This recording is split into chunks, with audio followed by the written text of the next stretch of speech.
sais que le Saint-Esprit vous a beaucoup parlé en plus de ce que nous avions écouté ensemble. Au moment où nous dormions, je suis sûr que le Seigneur a touché des points de notre vie. Et pour gagner dans ce programme tout ce que le Saint-Esprit vous communique, si c'est une instruction, il faut la noter. Si c'est une décision, il faut la prendre et il faut l'appliquer pour que, en partant d'ici, nos vies ne soient plus jamais les mêmes. Alors, nous allons continuer dans notre enseignement. Aujourd'hui, pour le compte de ce jour, nous allons parler d'un autre thème, à savoir le perfectionnement des saints par le ministère des apôtres. Le perfectionnement des saints par le ministère des apôtres. Hier, nous avons essayé de comprendre ce qu'est le royaume et l'héritage des saints dans ce royaume, en quoi cela consiste. Nous avons essayé de voir ça. Et aujourd'hui, on nous parle de perfectionnement. Donc, on ne peut pas parler de perfectionnement et de n'importe qui. Il faut que ça soit et ceux qui sont censés être perfectionnés. Et on ne peut pas donner ce que le crocodile mange à un magouilla et on va lui demander de grandir et de devenir comme un crocodile. C'est impossible. Même si ils se ressemblent, ils sont des reptiles, ils ont 4 pattes, ils ont des écailles. C'est 2 espèces différentes. Et donc, trouver ce qu'un crocodile mange pour dire « Ah, franchement, je veux que magouilla là, il devient crocodile, alors on va lui donner à manger ce que le crocodile mange pour qu'il devienne crocodile. » Ça ne peut pas se passer parce que les deux ne sont pas de la même espèce. Et c'est la même chose.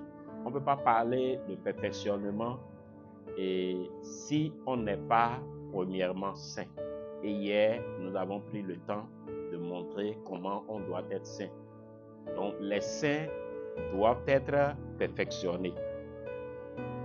Et ce perfectionnement se fait par un certain nombre de personnes à qui ou que Jésus a donné à son Église. Et ces personnes que Jésus a données à son Église, on les appelle les dons ministères, les dons. Oui, ils ont des dons, mais elles du moins ont des dons et elles sont aussi dons de l'Église, dons que Jésus a donné à son Église. Allons dans Éphésiens chapitre 4. Nous allons lire à partir du premier verset pour voir quel est le plan de Jésus, ce que Jésus veut pour les saints. Éphésiens 4, à partir du verset 11.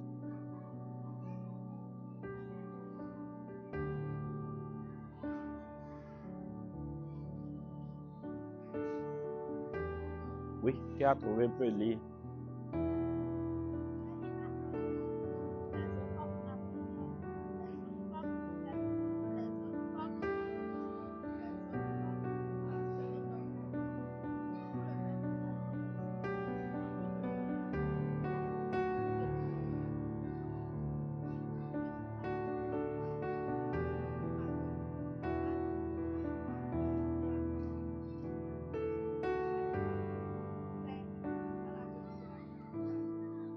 Donc, il a donné les uns comme apôtres, les uns comme prophètes, les uns comme évangélistes,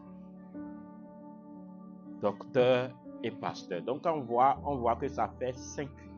Et c'est ça qu'on appelle les dons ministériels. Les 5 dons ministériels. Et donc ces dons-là sont des personnes.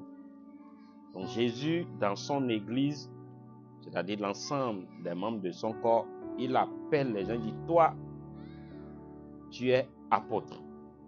Toi, tu es prophète. Et pour un but précis.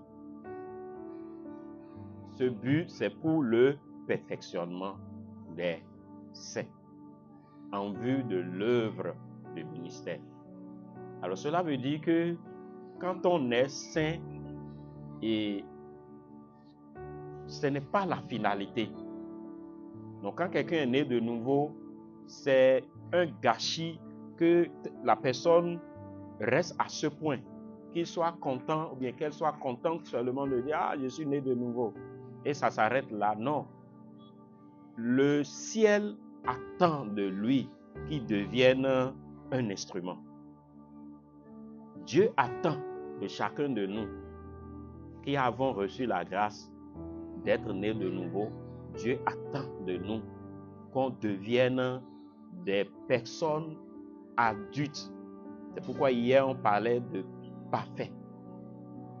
Ce n'est pas en termes de... Ils sont arrivés à ce qu'on ne leur reproche rien, mais dans le processus, il y a une transformation et il y a une maturité à telle enseigne que le Seigneur peut se servir de leur vie pour l'œuvre du ministère, c'est-à-dire pour le royaume.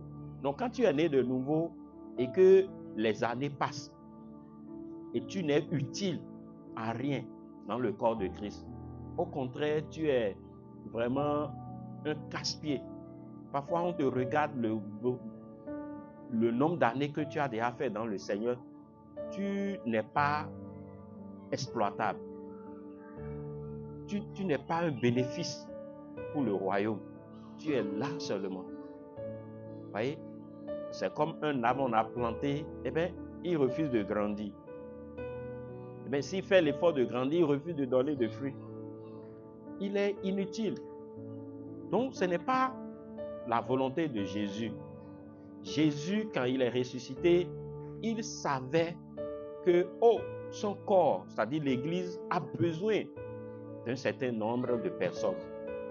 C'est pourquoi quand il a donné les dons, en faisant descendre son esprit, quand le Saint-Esprit est descendu, il est venu avec les dons de révélation, les dons de puissance, et il a donné les dons vocaux.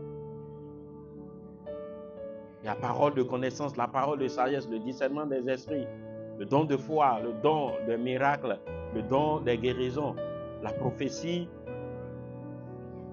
la diversité des langues et l'interprétation. Donc tout ça est dans les gens, mais il dit non, ce n'est pas suffisant. Il faut que je donne des personnes également et leur rôle, c'est de perfectionner les autres. C'est-à-dire, ces personnes-là, j'ai mis des choses en elles et elles seront des dons pour entraîner les autres personnes à devenir comme Christ. Et donc, si tu regardes ta vie depuis que tu as eu la grâce d'être né de nouveau et rien n'a bougé, tu es toujours là, dans les mêmes erreurs, les mêmes bêtises. Tu fais 2 pas en avant, tu fais 4 pas en arrière. Ta vie, franchement, quand le ciel te voit, dit, ça, à la limite, c'est une honte. Parce que ce qu'on pouvait espérer de toi, tu n'es pas en train de donner le fruit là. Et le problème de beaucoup de personnes, c'est parce qu'ils n'ont pas été perfectionnés. Oui, tu es né dans l'église, mais tu n'as pas eu la grâce d'être perfectionné. Donc le perfectionnement est indispensable. Si tu es né de nouveau, tu dois être perfectionné. Sinon, tu ne pourras pas être un instrument dans la main de Dieu. Donc Jésus a donné 5 personnes qui sont dons à son église pour perfectionner les saints, pour les amener à grandir. Et parmi ces personnes, il y a les apôtres. Et c'est le perfectionnement par les apôtres que nous allons voir ce matin. Et donc, nous allons voir le ministère de l'apôtre. Le ministère de l'apôtre. Quand on dit apôtre, c'est qui? Qu'est-ce qu'il fait? Oui, pour peut-être beaucoup de communautés, surtout ceux qui sont d'origine méthodiste, et eux, ils ne connaissent que les pasteurs. Donc, à la limite, évangéliste.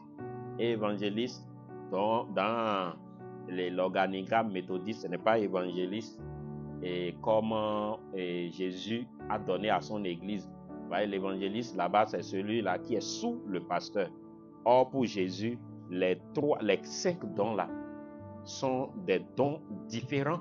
Donc, ce n'est pas que quelqu'un, il migre, c'est-à-dire il commence par un niveau et il grandit jusqu'à devenir pasteur. C'est pas ça, Jésus a dit. Donc, il est pasteur. Oui, Jésus le donne comme pasteur. Alors, il faut qu'il aille se former maintenant pour le ministère. Mais il a déjà un don. On bénit le Seigneur pour le soleil, n'est-ce pas?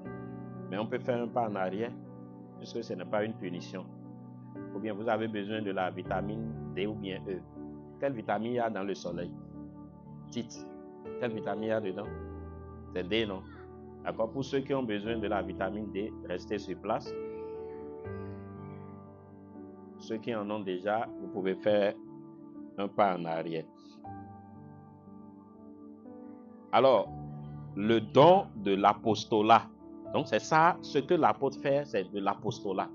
Le don de l'apostolat est une habileté divine à commencer et à superviser le développement de nouvelles églises ou ministères. Donc, quand on parle de l'apostolat et quelqu'un reçoit ce don-là, cette personne, là où il n'y a même pas, personne n'a jamais parlé de Jésus, là où il n'y a même pas encore une église qui soit créée, là où il y a de l'adversité pour Christ au milieu des païens, au milieu des nations. Quand on parle de nations ici, ce n'est pas les pays. Dans la Bible, quand on lit nation, ce n'est pas pays géopolitique qui a des dimensions, bien des limites naturelles. Vous voyez, le Bénin, par exemple, du point de vue biblique, n'est pas une nation. C'est beaucoup de nations dans le pays, le Bénin. Nous avons environ 64 nations. Les nations, c'est-à-dire les groupes ethniques. Les groupes ethniques, les langues, les peuples. Les Goum, c'est une nation. Les Fon, c'est une nation. Les Idacha, les Tchabè. Bon, parfois on les met, tous ceux qui sont les culturels Nago, là. Ifè, Icha, Idacha, tout ça là, on les met ensemble. Mais c'est des nations. Les Mahi, c'est une nation. Les Gourmantiers, une nation. Les Dendi, vous voyez donc, au Bénin, les Adja, c'est une nation. Il y a beaucoup de nations. C'est-à-dire les groupes socio-culturels, ceux qui ont une manière, la même manière de faire les choses, ils ont la même langue, c'est-à-dire ils partagent la culture ensemble. C'est ça qu'on appelle une nation. Et donc, l'apôtre, celui-là que Jésus a donné à son église, c'est quelqu'un qui peut aller là où il n'y a même pas, on ne connaît même pas Jésus encore. Et il commence par prêcher l'évangile. Il gagne les âmes. Est-ce que vous me suivez? Je ne vous entends pas. Il gagne les âmes. Quand il gagne les âmes, il les encadre. Il fait leur suivi. Il les disciple. Ils deviennent disciples, c'est-à-dire ils forment jusqu'à l'église est mise en place. Vous voyez, l'église n'est pas premièrement, on va faire bâtiment d'abord et on va ouvrir les portes pour commencer par inviter les gens maintenant pour venir dire non. Ce n'est pas l'église de Jésus, ce n'est pas comme ça. L'église de Jésus commence par prêcher l'évangile d'abord. On prêche l'évangile aux gens qui ne connaissaient pas Christ. Et c'est quand ils reçoivent Jésus qu'il faut maintenant commencer par les rassembler et commencer par les enseigner jusqu'à ce que Christ soit formé en eux. Et donc, c'est quand ils sont ensemble, l'ensemble de ceux qu'on a gagnés, ceux qu'on a sortis du monde, ceux qui sont prêts à suivre Jésus. C'est leur ensemble-là qu'on appelle Église. L'Église, c'est l'ensemble de ceux qui sont appelés à sortir du monde pour suivre Jésus. Donc, quand il prêche l'Évangile, il commence par les rassembler, par les enseigner, les former, c'est ça, le perfectionnement. Jusqu'à ces gens-là qui n'avaient rien de Dieu, ils commencent par manifester la vie de Dieu. Oui. Et donc, quand l'apôtre, il fait ça, et il constate que, les personnes qu'il a gagnées au Seigneur sont devenues matures et peut elle-même gérer cette communauté qui est née, alors le travail de l'apôtre est arrivé à terme à ce niveau. Il quitte là et il va encore dans une autre nation. Donc nous allons voir les exemples de l'apôtre Paul, ce ministère est interculturel, c'est-à-dire aller dans les cultures, une culture qui n'est pas la tienne, et bien tu t'identifies, il reste là, il apprend leur langue, il apprend leur culture et il leur prêche l'évangile. Il commence par les former, ils deviennent des disciples matures, capables eux-mêmes de gérer l'église et ils quittent. Donc quand vous lisez le Nouveau Testament, vous allez voir que c'est quand les diacres et les anciens sont formés. Ça, c'est la dernière étape. Quand on rassemble les nouveaux convertis, on les perfectionne. C'est l'étape de perfectionnement. Donc, l'apôtre, lui, là, il a cette habileté-là. Non seulement il prêche l'évangile, ce qui est un don pour l'évangéliste, il prêche. Il peut faire le travail de l'enseignant aussi. Il les enseigne, il les perfectionne. Et il peut jouer le rôle de pasteur aussi, c'est-à-dire un berger qui les nourrit et leur permet d'avoir de quoi ils ont besoin pour grandir. Et quand ils sont en train de grandir, en eux, ils forment des gens que lui-même il découvre que lui là, il a le don de ceci, il a le don de cela. Et c'est eux qui sont les diacres, c'est eux qui sont les anciens à qui on laisse l'église et l'apôtre continue. Alléluia. Donc, l'apostolat, le ministère de l'apôtre, et on trouve les autres ministères dedans. Même si l'apôtre lui-même a ce qu'on appelle une identité particulière. Quand on prend un apôtre, il peut jouer le rôle de l'évangéliste. Il peut manifester le don. On peut avoir en lui, il peut jouer le rôle de pasteur, le berger, le rôle de docteur, c'est-à-dire l'enseignant, et le prophète, c'est-à-dire il peut donner la direction, il peut communiquer le cœur de Dieu pour orienter les gens. Mais il a en lui, c'est-à-dire une particularité, c'est un penchant beaucoup plus. Donc quand l'apôtre, vous allez le voir, il est beaucoup plus enseignant que les autres. Les autres aussi, donc, se manifestent en lui. Mais il enseigne beaucoup plus. Il est docteur beaucoup plus. Et vous allez voir dans le ministère de Paul, et cela a été vraiment manifesté. Alléluia. Donc, dans le sens général, celui qui quitte, c'est comme aujourd'hui les apôtres, et c'est les missionnaires. C'est des gens qui sont envoyés. Un apôtre, c'est un envoyé. Même titre qu'un missionnaire. Un missionnaire, c'est un envoyé.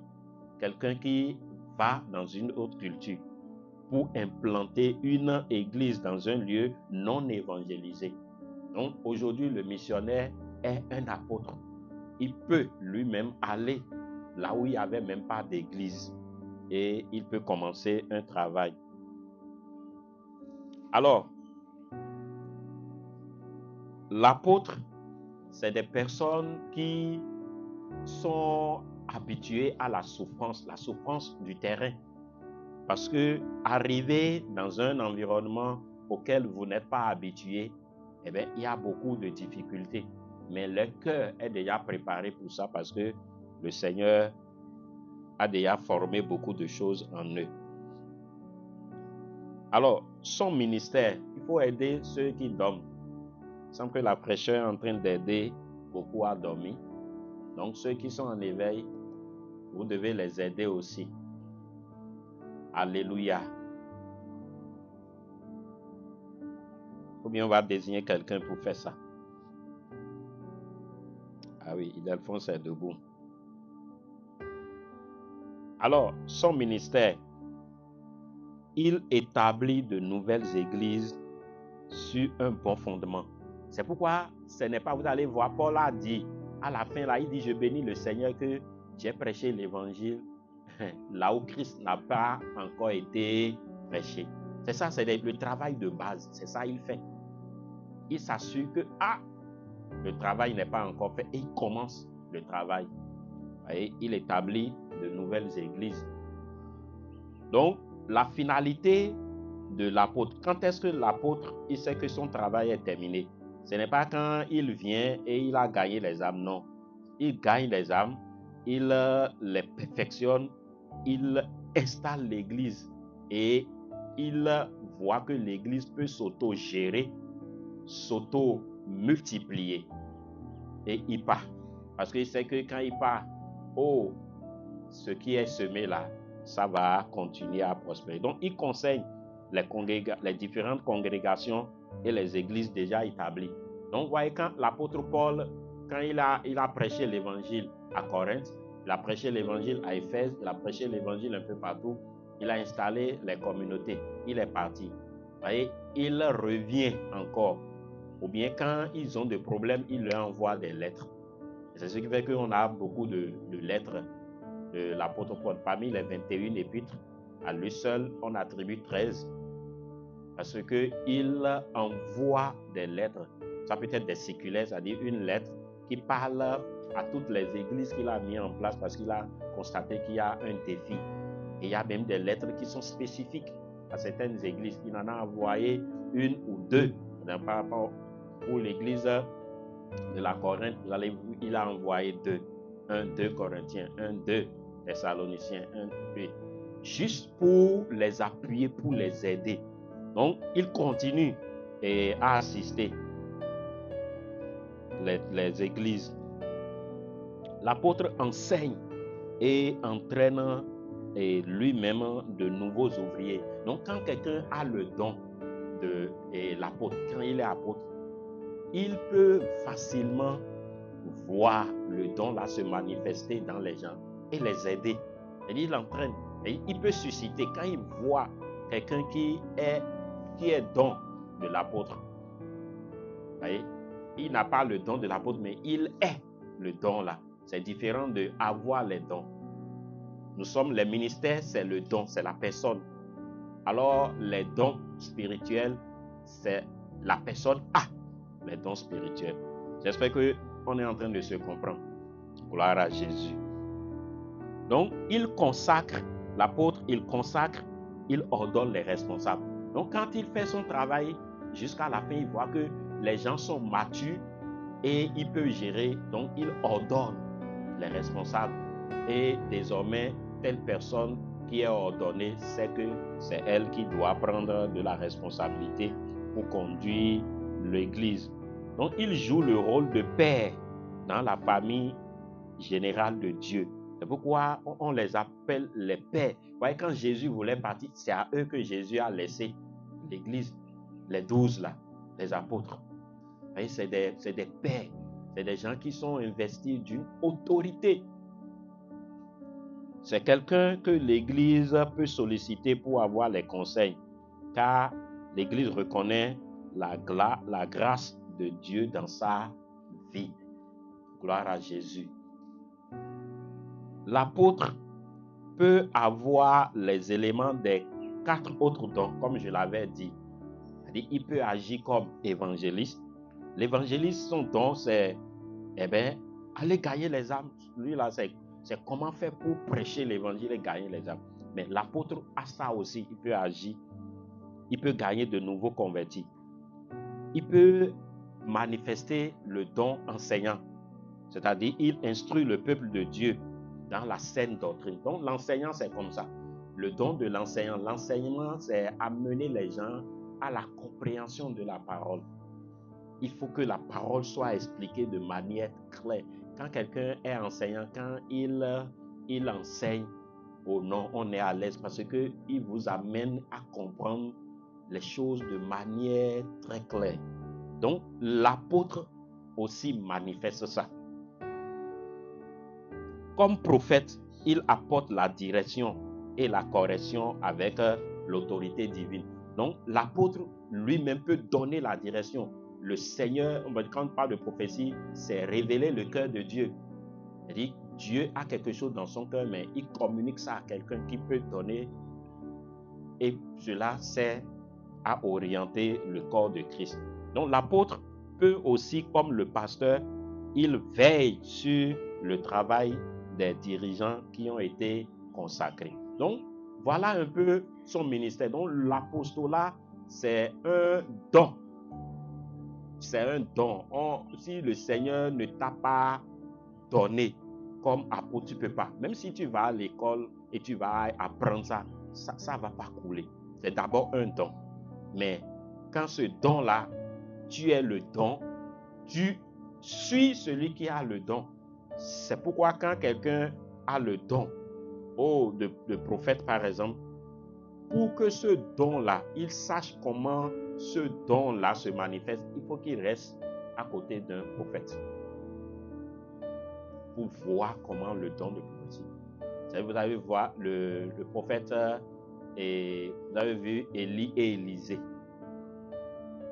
Élie, le prophète, quand il a jeté le manteau sur Élisée, Élisée a compris. Il a laissé le travail de fermier et il a commencé par suivre Élie. Oui.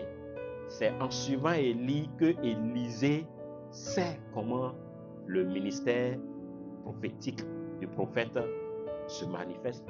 Donc tu ne peux pas te dire non, moi Dieu m'a appelé et tu commences par travailler. Ça ne se passe pas comme ça. Avec Dieu, la méthode de Dieu ne change pas. Donc un apôtre, quand Dieu, Jésus t'appelle, tu es apôtre et tu reçois cet appel-là, ce n'est pas que tu es qualifié pour faire quoi que ce soit pour le moment. Il faut que tu ailles te faire former. Et la formation, il y a la formation biblique, la formation théologique et il y a la formation ministérielle. Elle est dit beaucoup plus la qualité, les qualités de caractère dans le ministère. Sinon, tu vas avoir le titre et tu vas détruire les vies parce que ta personnalité ne serait pas ce qui va aider les gens. Alléluia. Alors, celui qui a le don de l'apôtre, on a dit, il commence et établit de nouveaux ministères ou églises. Là où il n'y a pas, lui peut commencer. Il s'adapte à différents milieux en étant sensible à la culture. Il peut aller dans une culture bizarre, qui est sa culture où les gens mangent vers de terre, où les gens mangent chenilles. Ah oui, parce qu'il veut gagner les gens là. Il est obligé de faire ce qu'ils font. C'est-à-dire, il s'adapte à leur culture. Il apprend leur langue. Les gens peuvent vivre sur la montagne. Il va à la montagne là. Il dit, si je monte, je vais tomber. Il doit monter. Et s'il ne s'identifie pas, les gens là ne vont pas l'écouter. Ils doivent apprendre leur langue, apprendre leur culture. C'est pourquoi on dit que c'est eux qui peuvent aller sur des terrains où les gens ne sont pas encore allés. Donc, l'apôtre désire toucher les non-atteints d'autres communautés ou d'autres pays. Son problème, c'est les non-atteints. Quand on dit non-atteints, des personnes qui n'ont jamais entendu parler de l'évangile.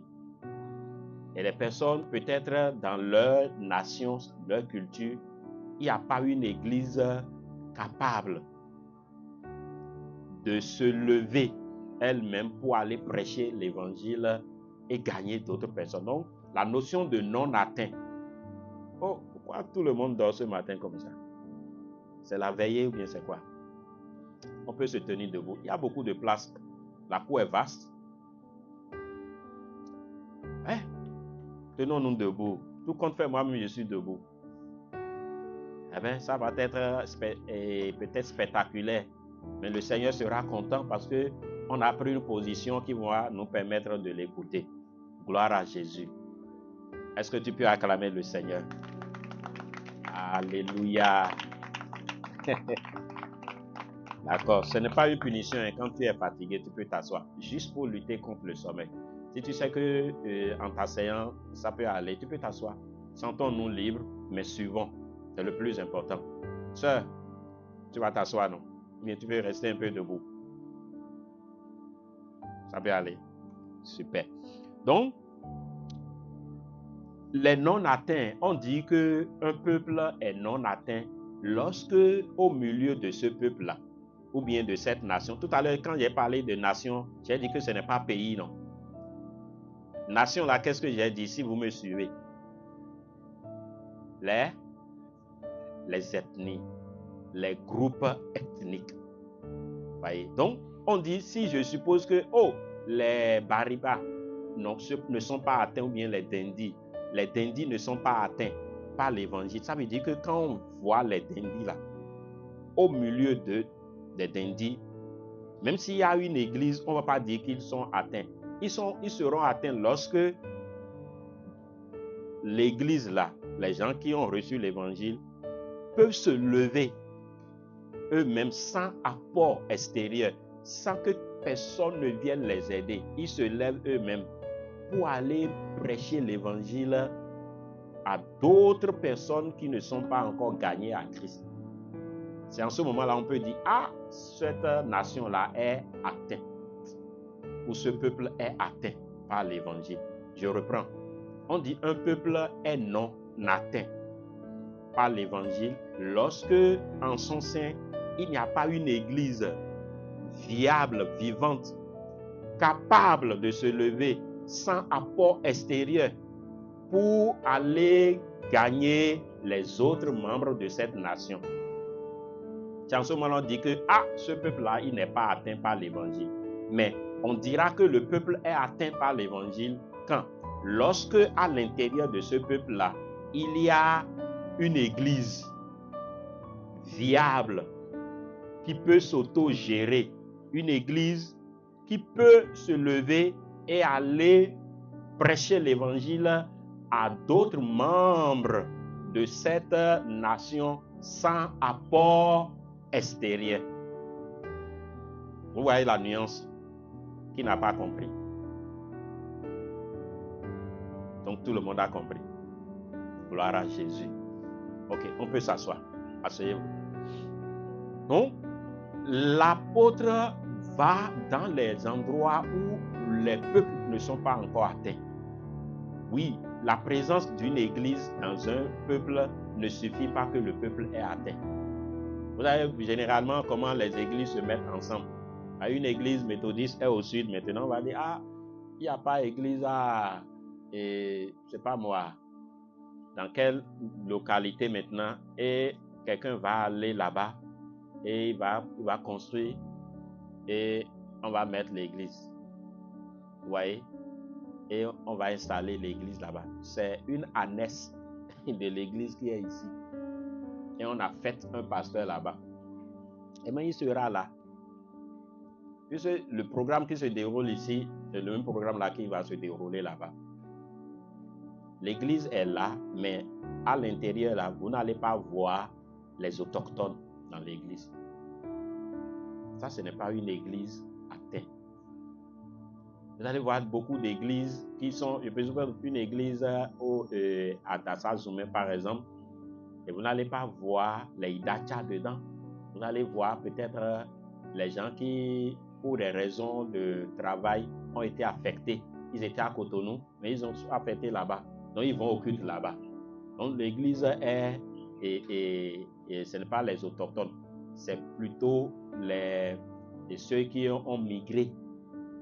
Et ils savent, bon, quelle église on va aller, ils vont là-bas. Mais l'église, si c'est le peuple là, si c'est le peuple qui est gagné, vous allez voir que c'est une église autochtone. C'est-à-dire une église dans laquelle c'est typiquement ceux de milieu-là qui sont en majorité dans cette église-là. Ok. Nous allons évoluer parce que nous ne sommes pas en train de faire la mission. Mais ce qu'on dit est très important pour qu'on comprenne le travail de l'apôtre. En partant d'ici, quand tu vas entendre apôtre, il ne faut pas dire oh, non, ça, non. Ce n'est pas les autres, c'est nous. C'est l'église, c'est ça que Jésus a donné à son église. Donc l'apôtre a l'autorité et de la vision pour l'église. Alors maintenant, de manière plus concrète, on va voir l'exemple de l'apôtre Paul. Vous voyez, l'exemple de l'apôtre Paul. Il y a combien de ministères? 5 ministères. Gloire à Jésus. Et donc, quand on prend l'apôtre, qu'est-ce qu'il peut faire? Est-ce que l'apôtre peut faire le travail des autres, des 4 autres ministères? Oui, il peut faire ça. Où est-ce que l'apôtre peut aller? Souvent, où est-ce qu'ils vont, les apôtres? Là où il n'y a pas encore d'église. Là où Jésus n'a pas encore été connu, prêché. Et quel est le dernier travail qu'ils font avant de quitter une nation pour aller dans une autre nation? Ils s'assurent de quoi avant de quitter? Si vous me suivez. Ils s'assurent que l'église est installée. Et dans cette église-là, il y a des diacres autochtones, c'est-à-dire des personnes qui ont été gagnées, qui ont grandi et qui peuvent prendre de la responsabilité. Mais les dernières personnes qu'ils forment avant de quitter, c'est les anciens et les diacres. Et c'est souvent aux anciens que l'église est laissée. Donc l'ancien, dans la Bible, selon la culture biblique, un ancien, c'est quelqu'un qui peut jouer le rôle de pasteur. C'est un berger. Donc, en l'absence de pasteur, le berger, c'est-à-dire l'ancien, il prend de la responsabilité. Donc, les diacres, ce n'est pas comme les diacres dans le méthodisme. Dans le méthodisme, les diacres sont beaucoup plus... leur activité, leur tâche est beaucoup plus liée à l'ordre et la discipline.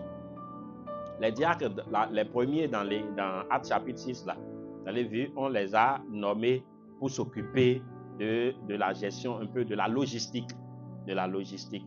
Mais un peu plus, leur fonction dans l'église, là, c'est-à-dire, quand l'ancien n'est pas là, le diacre peut prendre de la responsabilité.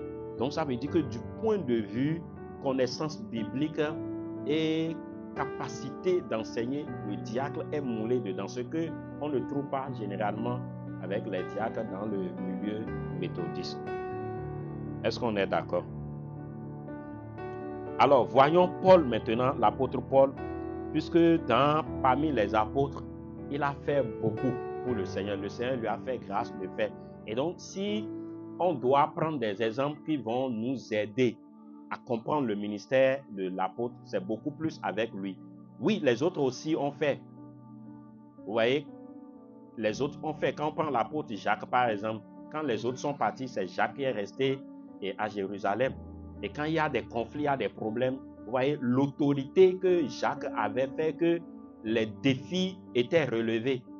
Vous savez que quand Paul était en train de prêcher, il y avait eu un problème lié au fait qu'il faut continuer à imposer aux non-juifs, notamment ceux qui sont venus qui sont venus et qui ne sont pas d'arrière-plan juif. Il faut leur imposer les règles liées au judaïsme. Il y avait ce problème-là. Et les apôtres sont montés vers Jacques à Jérusalem et ils ont fait un concile, c'est-à-dire une conférence. Et l'apôtre Jacques a donné une parole de sagesse qui a dit non, il ne faut pas imposer aux gens les règles de judaïsme. Non seulement, simplement, le Seigneur nous a sauvés et on est libre, mais il faut les amener simplement à s'éloigner de telle chose. Ouais, donc, il y a l'aspect de l'autorité que les apôtres incarnent. Donc, quand il y a le problème, quand l'apôtre prend de la responsabilité et puis donne une direction, et tout le monde suit la direction, et le calme arrive dans l'église. Donc, quand on prend l'apôtre Paul, nous allons voir que l'apôtre Paul a, dans son ministère, il a fait 3 voyages missionnaires. 3 voyages missionnaires. Donc, quand on voit le premier voyage missionnaire, c'est dans Actes chapitre 13 et Actes chapitre 14. Dans son premier voyage missionnaire, et c'est vers l'an 45 à 49 après Jésus-Christ. L'an 45 à 49 après Jésus-Christ. Donc, dans ce voyage-là, il a pris départ de Antioche avec Barnabas et Jean-Marc. Son point de départ, c'est Antioche. Et les étapes clés, c'est-à-dire, il est arrivé à l'île de Chypre, à Salamine, à Paphos, puis en Asie mineure, à Perge et Antioche de Pisidie, à Iconium, à Lystre et à Dèbe. Tout ça là, c'est des régions que Paul a parcourues. Quand vous lisez, c'est pourquoi il a donné les références. Lisez, c'est pour vous amener à lire. Lisez Actes chapitre 13, Actes chapitre 14. Vous allez voir le premier voyage missionnaire. Donc c'est pourquoi il dit que, vous voyez, il est juif et il a quitté. Il était au départ quand le Seigneur l'a saisi. Vous avez vu, il était à Damas. Et il allait plutôt sur le chemin de Damas, on l'a récupéré. Et il a continué le travail en même temps. Et il est allé dans avant d'aller, vous voyez, au début de Actes chapitre 13, il était en train de prier. Quand le Saint-Esprit a dit, le verset 2, mettez-moi à part Paul et Barnabas pour l'œuvre pour laquelle je les ai appelés. Donc après avoir prié pour eux, les frères les ont relâchés. Alors la mission a commencé. Donc ils ont quitté là où ils sont et ils sont allés. Vous voyez, ils étaient à Antioche et ils ont quitté. Première destination, l'île de Chypre, c'est-à-dire Salamine et Paphos. Puis ils ont pris direction maintenant vers l'Asie mineure. Et dans l'Asie mineure, ils ont parcouru Perge, Antioche de Pisidie, Iconium, Lystre et Dèbe. Alors dans ce premier voyage missionnaire, quels sont les faits marquants? C'est-à-dire, qu'est-ce que Paul a fait? C'est-à-dire, ils ont annoncé la foi aux païens, c'est-à-dire des gens qui n'avaient jamais entendu parler de Jésus, comment il faut croire. Donc, ils ont annoncé la foi aux païens et ils ont rencontré beaucoup d'opposition de la part des autorités juives. Cependant, ils continuaient le travail. C'est pour dire que l'apostolat, le ministère de l'apôtre n'est pas facile. Plusieurs fois, ils ont tapé Paul. Ils l'ont même jeté. Ils l'ont jeté, ils l'ont lapidé. On l'a battu de verge. Mais il continuait la mission quand même. Gloire à Jésus. Alors, deuxième voyage missionnaire. Donc, quand ils ont fait tout ça, ils sont revenus encore à Antioche. Le premier voyage est terminé. Deuxième voyage, Actes chapitre 15, verset 36, jusqu'à Actes chapitre 18, verset 22. Ça, c'est le deuxième voyage. Et c'est vers l'an 49 à 52 après Jésus-Christ. Et dans ce deuxième voyage, Paul a eu pour compagnon, cette fois-ci, Silas et Timothée. Silas et Timothée. Et les étapes clés, ils ont visité les anciennes communautés en Asie mineure. Voyez donc, quand l'apôtre, il passe et il prêche l'évangile et les gens sont gagnés, l'église est laissée. Voyez, la communauté, quand on dit communauté, c'est l'ensemble des gens qui ont reçu le Seigneur et qui sont déjà on les a suivis, ils ont été perfectionnés jusqu'à un moment donné. Ils peuvent eux-mêmes se voir continuer leur foi. Donc, deuxième voyage, ils sont retournés pour voir les gens de l'Asie mineure. Vous voyez? Donc, au niveau du deuxième voyage, ils ont visité les anciennes communautés en Asie mineure. Puis, ils sont passés maintenant en Europe. Là, ils ont fait un arrêt à Macédoine, en Grèce.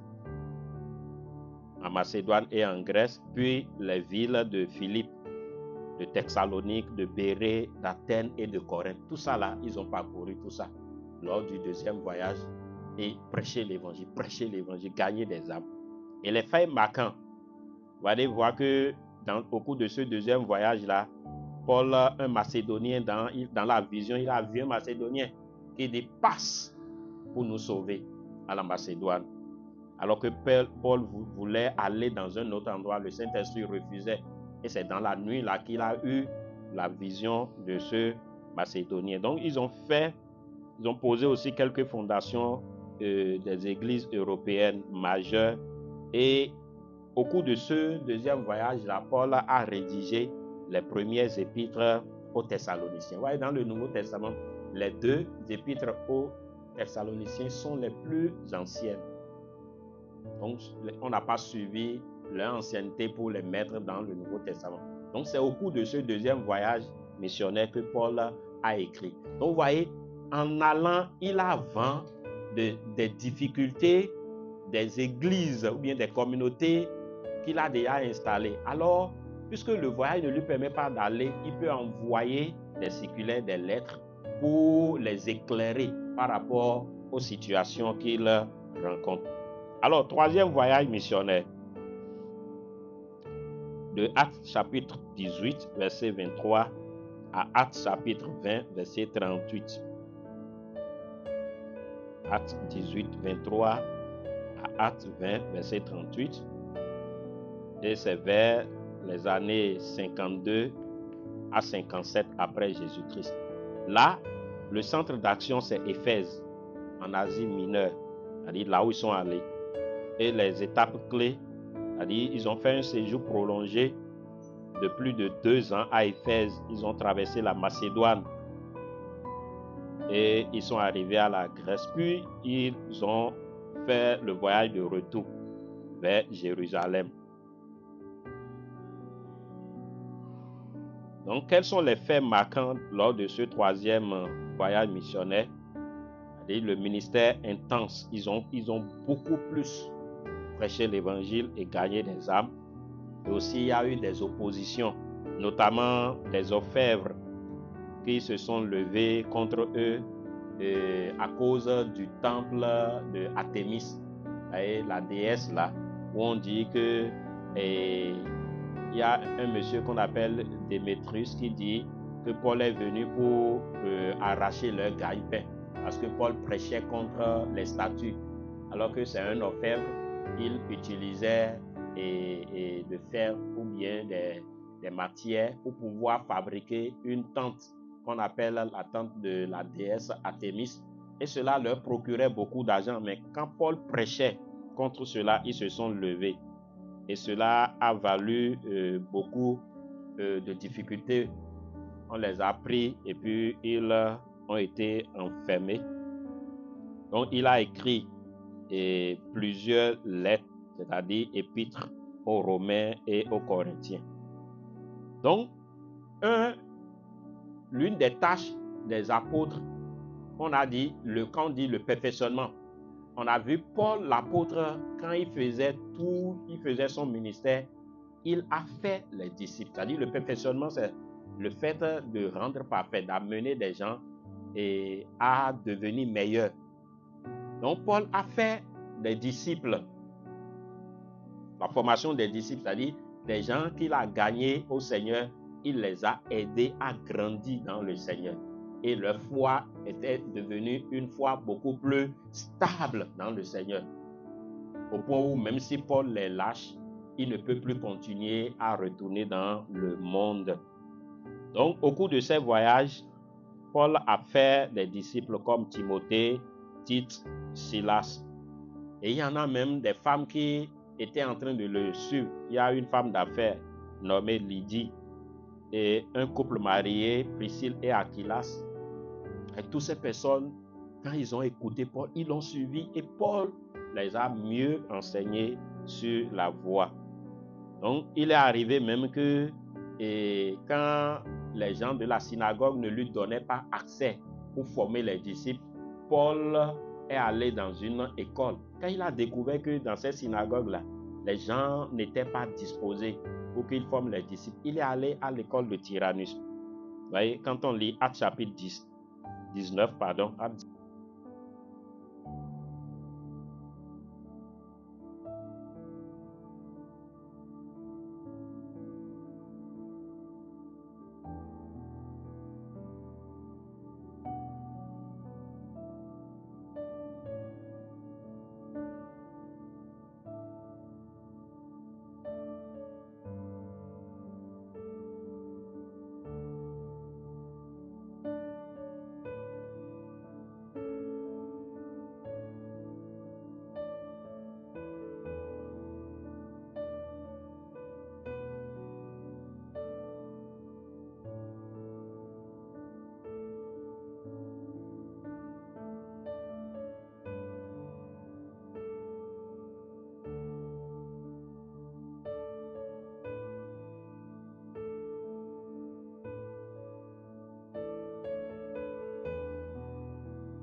Avant de recevoir le Seigneur Jésus, on était bourré de péché. On n'avait pas ce qu'on appelle la vie. Dans Romains chapitre 5, verset 8, 9 dit, à peine mourrait-on pour un juste, autant marqué, Christ est mort pour des impies. Donc on n'était pas bon. On avait quelque chose, rien de meilleur. Mais c'est en ce temps que Christ est mort.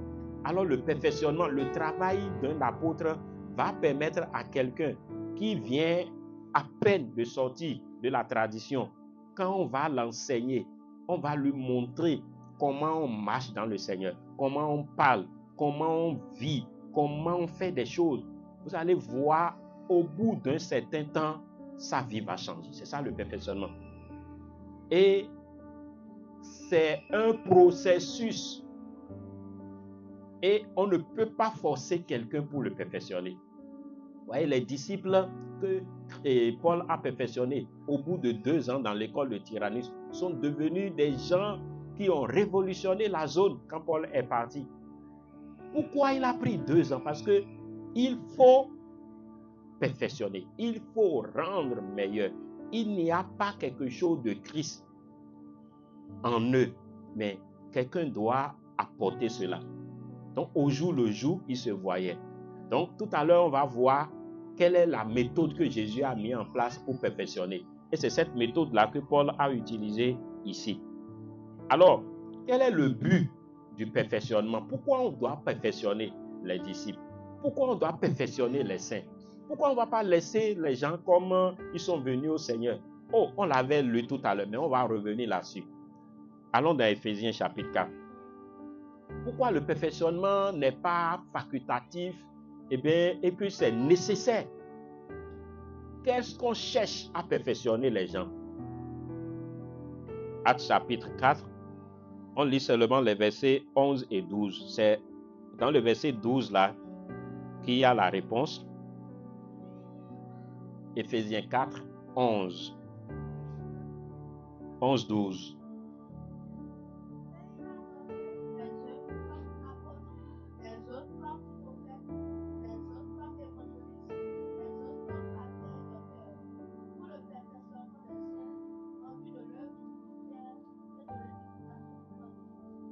Donc, il a donné ça en vue de l'œuvre. Donc, si le perfectionnement est fait, la fin, ça va aboutir à quoi? Le ministère. Donc, si l'apôtre, il perfectionner, c'est-à-dire il corrige les erreurs. Tu es venu dans le Seigneur, tu ne sais pas prier, tu ne sais pas jeûner, tu ne sais pas. Et tout ça, on t'apprend ça. Tu ne connais pas Jésus, on t'apprend ça. La fin là, qu'est-ce que ça va aboutir? Ah, toi-même, tu seras utile dans le ministère, en vue de l'œuvre de ministère. Vous voyez donc, il n'y a pas ministère sans perfectionnement. Non seulement il y a l'œuvre de ministère, mais il dit et de l'édification du corps de Christ. Donc le perfectionnement aboutit à l'édification. Et quand on parle de l'édification, c'est l'action d'édifier. Édifier, c'est construire, c'est bâtir, mettre une brique sur une autre jusqu'à ce que la structure apparaisse. Donc la vie chrétienne, elle se construit. C'est une vie, c'est un don que Dieu nous fait. Mais ce don, cette vie-là, il faut qu'on apprenne. On apprend à vivre la vie chrétienne. Tous ceux qui, après être nés de nouveau, ne sont pas perfectionnés, vous allez les voir, c'est des dangers pour le corps de Christ. C'est des dangers. Parce qu'ils ne sont rien. Eux-mêmes là, ils ne sont rien. Et ils ne peuvent rien faire pour les autres. C'est dangereux. Comment vous pouvez avoir un enfant, il est dans la maison, il ne sait rien faire. Et il grandit seulement. Il dit, ah, toi, qu'est-ce que tu vas devenir demain? Oui, il n'est rien. Il n'est bon à rien parce qu'il n'a pas été perfectionné. C'est la même chose dans le corps de Christ. Quand quelqu'un naît de nouveau, on doit le perfectionner. On doit l'amener à ressembler beaucoup plus à Christ. Donc, quand le perfectionnement est bien fait, ça aboutit au ministère. C'est-à-dire, on peut trouver des ouvriers pour le ministère. Et le corps de Christ sera édifié. C'est-à-dire, il sera construit. Et l'apôtre a donné une autre raison là-bas. Continue le verset 13. Vous voyez, jusqu'à ce que nous soyons tous parvenus à l'unité de la foi. Ça veut dire que si tous ceux qui ont reçu le Seigneur Jésus ici ont été perfectionnés, en quittant ici, si tu trouves quelqu'un qui te perfectionne, l'autre est à Adja, on le perfectionne, l'autre est au nord, on le perfectionne. La foi en Jésus sera solide. On sera solide. Même si quelqu'un te rencontre là-bas, il ne pourra pas t'emporter. Parce que tu as été perfectionné. Quand il serait en train de dire, tu dis non, je connais ça. Parce que tu as été perfectionné, on t'a informé et on t'a formé par rapport à ces choses. Parvenons à l'unité de la foi. Donc la foi en Christ ne sera pas une foi, c'est-à-dire que la foi que les gens ont au sud ne sera pas différente de la foi que les gens ont au nord. La foi, l'unité de la foi. Au sud, quand on rencontre les disciples au sud, ils vont être clairs dans la foi. Ça veut dire que quand on vient à Jésus, voilà notre ligne de conduite, voilà la direction et voilà notre poursuite, voilà notre attente. Quand on va au nord, ce sera pareil. Alléluia. Alléluia. Donc, continue. Hein? Donc, et de la connaissance du Fils de Dieu. Donc, dans le perfectionnement permet de connaître Jésus. Vous savez, on ne le connaissait pas. On ne le connaissait pas. Tu peux rester à l'église, tu as fait 10 ans. Si tu n'as pas été perfectionné, tu ne peux pas connaître Jésus. C'est dans le perfectionnement qu'on apprend à connaître Jésus. Et on parvient à la statue, à l'état d'homme fait, un homme fait. Un homme est différent d'un enfant. Un enfant est différent d'un fils. Un homme fait à la statue de Christ. C'est ça Jésus attend. C'est pourquoi il a donné les ministères. Donc il n'a pas donné le ministère pour que l'apôtre il soit là et il bombe le torse, il dit moi je suis apôtre. Et apôtre, qu'est-ce que tu fais? Quels sont les gens que tu as perfectionnés? Qu'est-ce que tu es en train de faire pour le corps de Christ? Alléluia. Et donc, l'édification du corps de Christ. Voyez, donc quand le perfectionnement est fait, il y a la ressemblance à Christ. Quelqu'un qui est perfectionné, il ressemble de plus en plus à Christ. C'est-à-dire que Christ grandit davantage en lui. Il y a la ressemblance à Christ. Galates chapitre 4, les versets 1 et 2. Vous voyez, l'enfant qui n'a pas grandi, on ne peut pas lui confier quelque chose. Donc, faute de perfectionnement, vous voyez, Galates chapitre 4, verset 2 se réalise quoi? 1 à 2. Si quelqu'un n'a pas été perfectionné, il dit aussi longtemps qu'un héritier va demeurer enfant, il n'est pas différent d'un esclave. Alors, lis ça, tu voulais lire. Galates 4.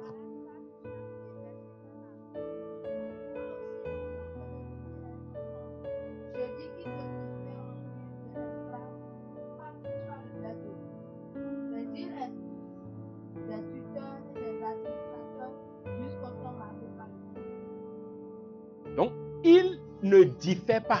Donc, si quelqu'un n'a pas été perfectionné et il est encore bébé, il est charnel dans tout ce qu'il fait, quand Dieu le voit, voyez, est-ce qu'on peut confier quelque chose de précieux à un enfant? Quand tu laisses de l'or, tu mets de l'or au cou de ton enfant. Les gens peuvent lui prendre l'or là en lui donnant bonbon. On va lui dire, oh, regarde bonbon. Bonbon qui a bâton là. On lui tend ça, on dit, ah, il va prendre bonbon là, il va donner. Donc, pourquoi? Parce qu'il est enfant. Il ne connaît pas la valeur de l'or, il va donner. Il connaît que bonbon est doux. Donc, c'est comme ça, quand le perfectionnement n'est pas réalisé, ce qui se passe, c'est qu'on est toujours enfant. Et la Bible dit que tu ne diffères pas de l'esclave. Mais on doit te confier à des tuteurs. Vous savez, un enfant, il est héritier, même s'il est bébé là. Même si on a laissé 1 milliard dans son compte. S'il a 8 ans, il ne peut pas aller toucher à ça.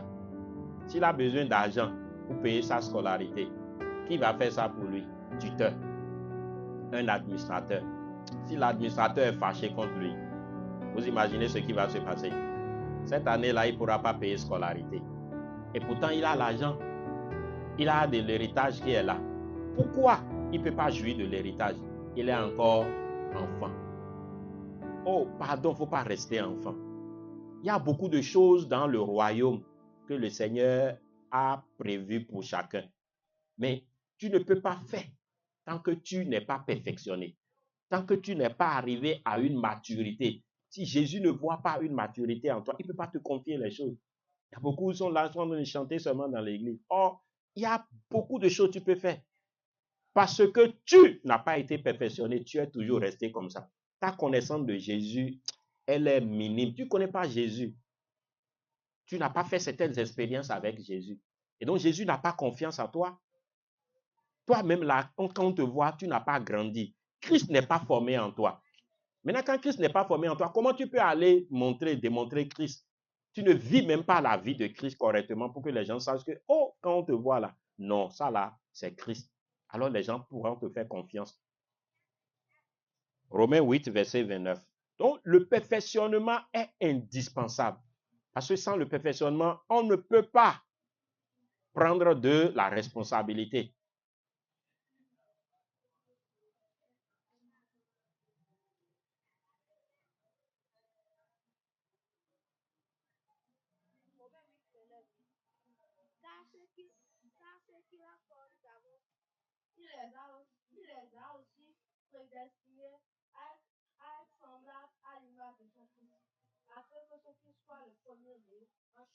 Donc voilà toujours le but. Le but du perfectionnement, c'est qu'il soit semblable à l'image de son Fils. Donc quand tu viens en Jésus, quelques temps après, tu dois être à l'image. C'est-à-dire, tu ressembles davantage. Si chaque année, tu ne ressembles pas à Jésus, où est ton problème? Tu n'as pas été perfectionné. Quelqu'un ne t'a pas corrigé pour que tu deviennes meilleur. Tel que tu es là, tu es toujours resté comme ça. Toi qui criais sur les gens avant de recevoir Jésus, tu commences par crier, à continuer à crier sur les gens. Qui réagit violemment, tu continues à réagir de la même manière. Tu mentais un peu, oh, tu continues à mentir encore. Pourquoi tu fais ça? Pourquoi tu es comme ça? Tu n'as pas été perfectionné. Personne ne t'a récupéré pour dire, oh, sœur, oh, frère, quand on est de nouveau, ah bien, il faut que tu connaisses cette chose. Il faut que tu apprennes ça. Il faut que tu apprennes. C'est en le faisant que on devient à l'image de Jésus. Alors, quelles sont les conditions pour le perfectionnement? Donc, on sait désormais ce que l'apôtre peut faire. Et puisque c'est de lui il s'agit ce matin, mais les conditions ont été établies, comme je le disais à l'entame. La toute première condition, avant de parler de perfectionnement, c'est la nouvelle naissance. Pour que quelqu'un soit perfectionné, il faut préalablement qu'il soit né de nouveau. S'il n'est pas né de nouveau, eh bien, c'est un païen amélioré. Il est un païen et puis on l'améliore un peu en lui apportant quelques informations. C'est comme Magouya à qui on donne ce que crocodile mange et on pense qu'il va devenir crocodile. Ça ne peut jamais se réaliser. Pourquoi? Il n'est pas né de nouveau. Alors, quand cette condition est réunie, la deuxième condition pour parler de perfectionnement, c'est que la personne doit entrer dans le joug avec Jésus. C'est ça qu'on appelle le discipolat. Il doit venir à Jésus. Celui qui veut être perfectionné doit venir à Jésus. Pour dire, Jésus, je suis prêt, je veux être perfectionné. Même si Jésus a donné apôtre, s'il a donné prophète, s'il a donné évangéliste, il a donné pasteur et docteur, si toi-même tu n'es pas venu pour prendre le joug de Jésus, il n'y a pas perfectionnement. Donc, la personne doit venir à Jésus pour accepter le joug. Le joug, c'est un bâton, un instrument qui permet de relier deux animaux ensemble, surtout dans les travaux champêtres. Vous voyez, deux bœufs, et bien on passe un bâton pour relier les têtes ensemble, le cou là. Donc, Jésus dit, si tu veux être perfectionné, c'est moi, je suis le maître. Et donc, tu viens. Donc, tu me donnes ton cou et tu viens t'associer à moi. Et toi et moi, là, on va rester dans le même joug. Il y a un bâton qui va nous serrer, c'est-à-dire qui va nous mettre ensemble. Donc, quand on est dans le joug, si Jésus va à gauche, est-ce que toi, tu iras à droite? Non. Regardez les animaux, quand on les met sous le joug et on est en train de faire les travaux champêtres, les deux animaux vont dans la même direction. Même si un a vu une herbe qui brille là-bas et a tendance à aller, il ne peut pas aller brouter sans que l'autre ne le autorise. Donc, parce que l'autre ne veut pas aller brouter l'herbe, même s'il voit ça, il est tenu de rester. C'est ça le joug. Le joug, c'est le bâton qui nous lie à Jésus. C'est ce qui nous permet de venir sous l'autorité de Jésus.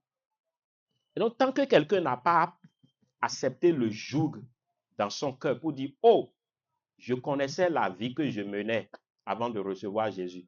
Mais aujourd'hui, là, je veux marcher avec Jésus. Matthieu chapitre 11, verset 28 à 30. C'est cette proposition que Jésus a faite aux gens. Et le joug n'est pas forcé.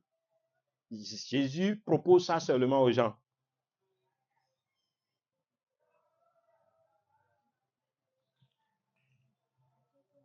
Matthieu 11, 28 à 30.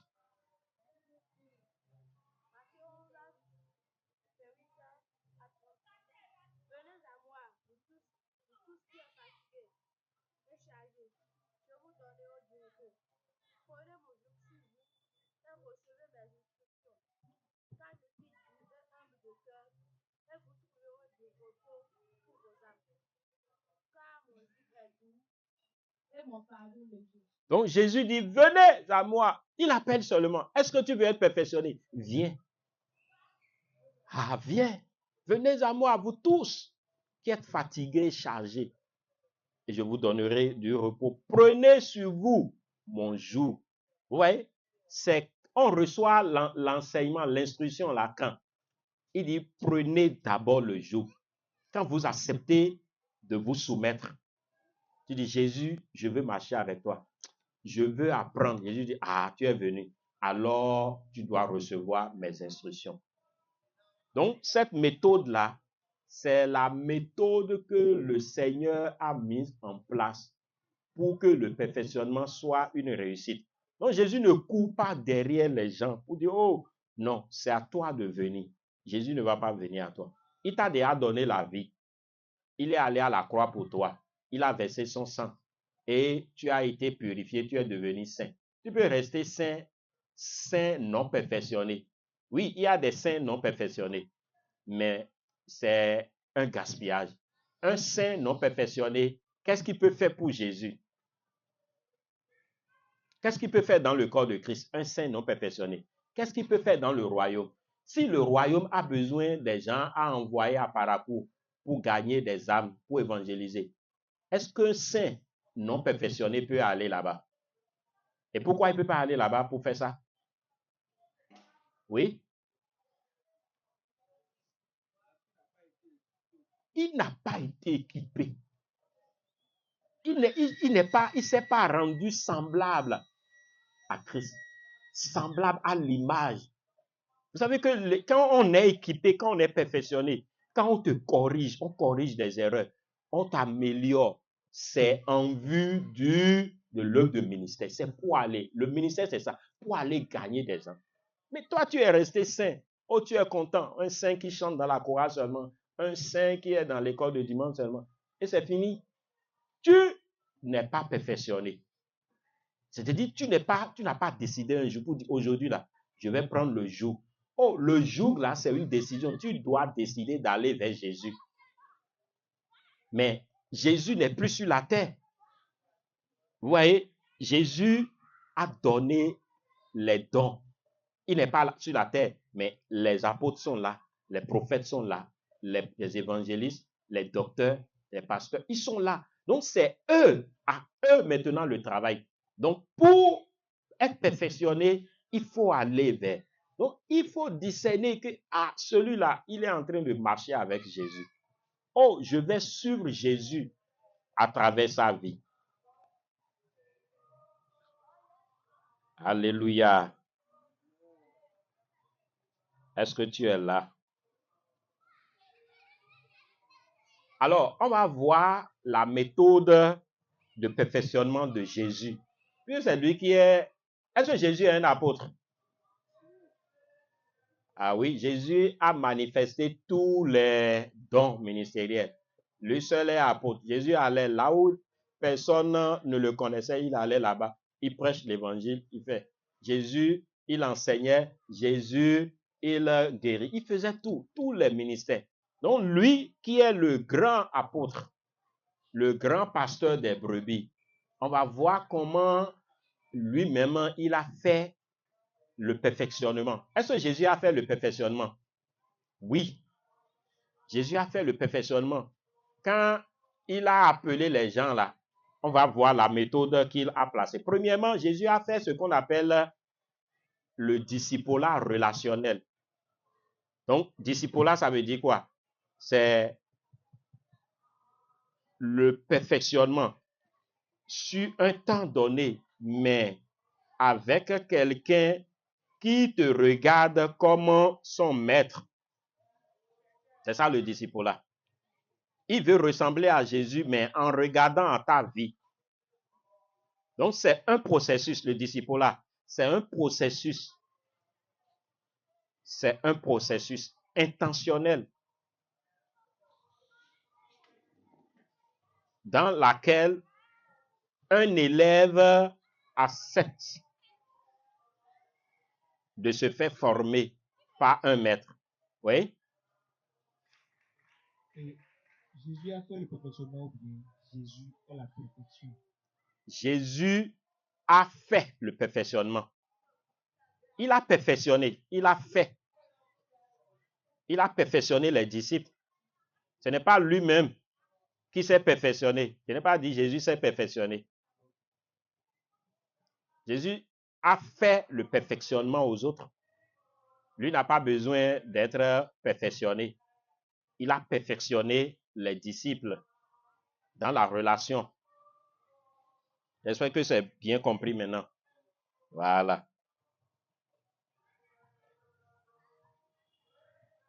Marc chapitre 3.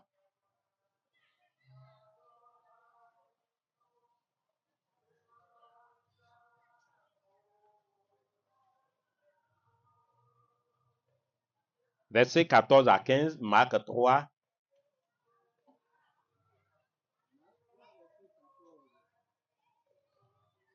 Il en établit 12 pour les avoir avec lui et pour les envoyer prêcher avec le pouvoir de chasser les démons. Donc vous voyez, première chose, avant qu'il n'aille prêcher et chasser les démons, qu'est-ce que Jésus a fait premièrement? Il les a avec lui. C'est ça le disciple-là, la relation. Donc les 12 là qu'il a établis là sont restés avec lui jour et nuit. Ils allaient, ils venaient, partout Jésus passait, il était avec Jésus. Ils étaient avec Jésus. Ils regardaient Jésus quand Jésus parlait. Ils regardaient Jésus quand il enseignait. Et c'est après ça que Jésus les a envoyés pour aller prêcher. Matthieu 4, verset 19.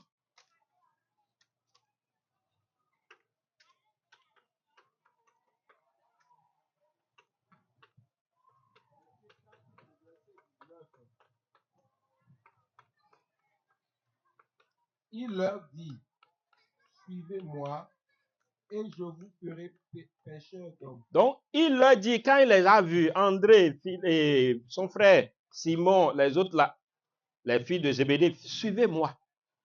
Suivez-moi et je vous ferai pêcheurs d'hommes. Donc, quand ils vont rester avec Jésus, à la fin là, ils vont devenir quoi? Des pêcheurs d'hommes. Ils étaient des pêcheurs de poissons. Mais quand ils vont rester à côté de Jésus, regardez ce que Jésus fait. À la fin, eux-mêmes, ils vont devenir des pêcheurs d'hommes. Ils pourront maintenant prendre de la responsabilité et faire la chose que Jésus est en train de faire. Mais ils ne peuvent pas faire ça s'ils ne sont pas venus à Jésus. S'ils ne sont pas venus pour suivre Jésus. C'est pourquoi Jésus leur dit, suivez-moi, suivez. Donc, Jésus a mis en place une méthode qu'on appelle le discipulat, qui est un processus intentionnel. Quelqu'un décide. Si tu es né de nouveau et tu n'as pas accepté ça, tu ne peux pas devenir perfectionné. Tu ne peux pas être amélioré. Et tu ne peux pas être équipé pour quoi que ce soit. Tous ceux qui ont raté ce processus-là, ils ne sont pas utiles entre les mains du Seigneur. Oui, les hommes peuvent te prendre et t'utiliser, mais Dieu, lui, ne va pas t'utiliser parce que tu n'as pas suivi son processus. Son processus, c'est tu viens à lui. Donc, aujourd'hui, l'apôtre qui veut perfectionner, ce n'est pas que la personne est à distance. La personne vient et la personne est à côté de l'apôtre et est en train de voir ce qu'il est en train de faire. Ouais, donc, Jésus a pris les 12. Ils sont restés avec Jésus. Et 3 ans et demi après, Jésus les a laissés pour qu'ils aillent eux-mêmes faire d'autres disciples. Donc, Jésus, le grand apôtre, nous a montré la méthode de relation dans le discipulat. Le fait de venir rester avec quelqu'un, de marcher avec lui, de voir la vie de Jésus dans cette personne. Ça t'aide à corriger des choses qui ne sont pas correctes dans ta vie. En plus de ça, Jésus a utilisé les enseignements, donc dans le ministère, c'est-à-dire dans le discipulat, dans le fait de pouvoir marcher avec et dessus, on peut enseigner aussi. Gloire à Jésus. Donc, quand Jésus avait rassemblé les 12 là, il allait, mais Jésus les enseignait aussi. Vous voyez, un exemple, quand Jésus a commencé par donner les paraboles. Jésus donnait les paraboles et les gens là même ne comprenaient pas. Eux aussi ne comprennent pas. Mais quand Jésus revenait à la maison, Jésus leur explique les paraboles. Pourquoi Jésus leur explique les paraboles? Parce que eux, ils sont en relation avec Jésus. Jésus n'a pas expliqué. Regardez la parabole du semeur, par exemple. Dans Matthieu chapitre 13. Quand on lit le verset 18 à 23, regardez ce que Jésus a dit. Quand il a fini de donner la parabole là, les disciples l'ont interpellé. Alors, Matthieu 13, verset 18 à 23.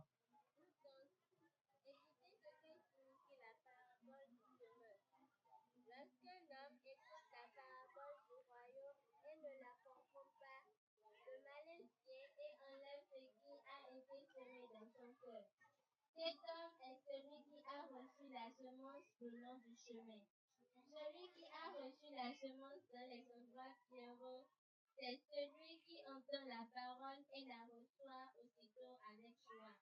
Mais il n'a pas de racine en lui-même.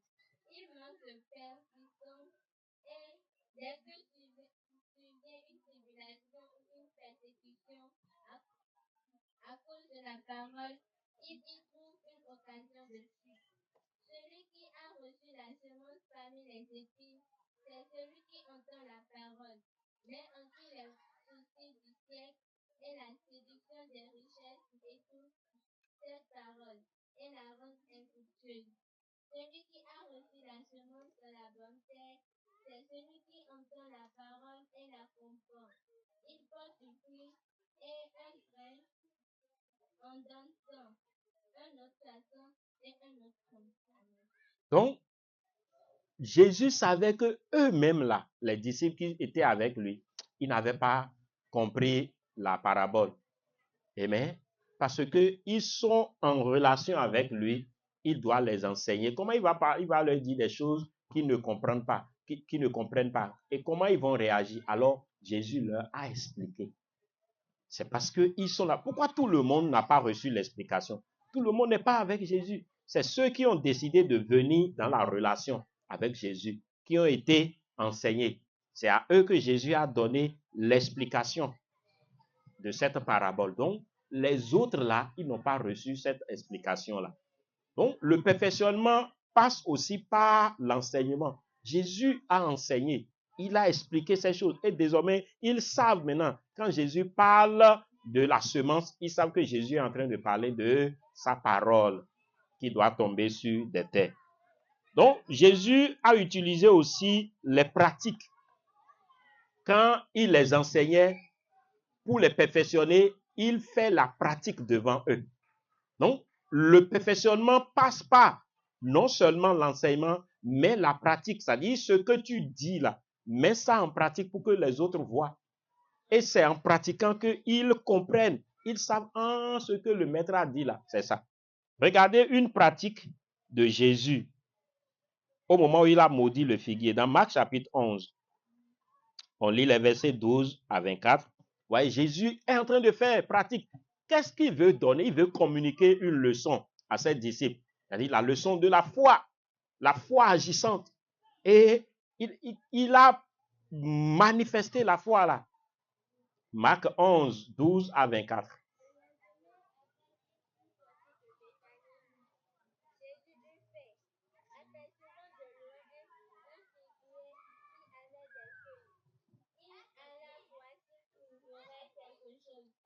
Et s'en étant approché, il ne trouva que des feuilles, car ce n'était pas la saison des figues. Prenant alors la parole, il dit que jamais personne ne mange de ton fruit. Et ses disciples l'entendirent. Ils arrivèrent à Jérusalem et Jésus entra dans le temple. Il se mit à chasser ceux qui vendaient et qui achetaient dans le temple. Il renversa les tables des changeurs et les sièges des vendeurs de pigeons. Et il ne laissait personne transporter aucun objet à travers le temps. Et il enseignait et disait, n'est-il pas écrit, ma maison sera appelée une maison de prière pour toutes les nations, mais vous en avez fait une caverne de voleurs. Les principaux sacrificateurs et les scribes, ayant entendu, cherchaient les moyens de le faire périr, car ils le craignaient parce que toute la foule était frappée de sa doctrine. Quand le soir fut venu, Jésus sortit de la ville. Le matin, en passant, les disciples virent le figuier séché jusqu'aux racines. Pierre, se rappelant ce qui s'était passé, dit à Jésus, Rabbi, regarde, le figuier que tu as maudit a séché. Jésus prit la parole et le dit, ayez foi en Dieu. Je vous le dis en vérité. Si quelqu'un dit à cette montagne, ôte-toi de là et jette-toi dans la mer, et s'il ne doute point en son cœur, mais croit que ce qu'il dit arrive, il le verra s'accomplir. C'est pourquoi je vous dis, tout ce que vous demanderez en priant, croyez que vous l'avez reçu, et vous le verrez s'accomplir. Amen. Alléluia. Donc, Jésus voulait leur enseigner la foi, comment elle marche, la foi. Et donc, il a utilisé la pratique en voyant le figuier qui n'a pas de figue. Oh, il a maudit. Et le lendemain, les gens là étaient surpris de voir que, oh, le figuier a séché.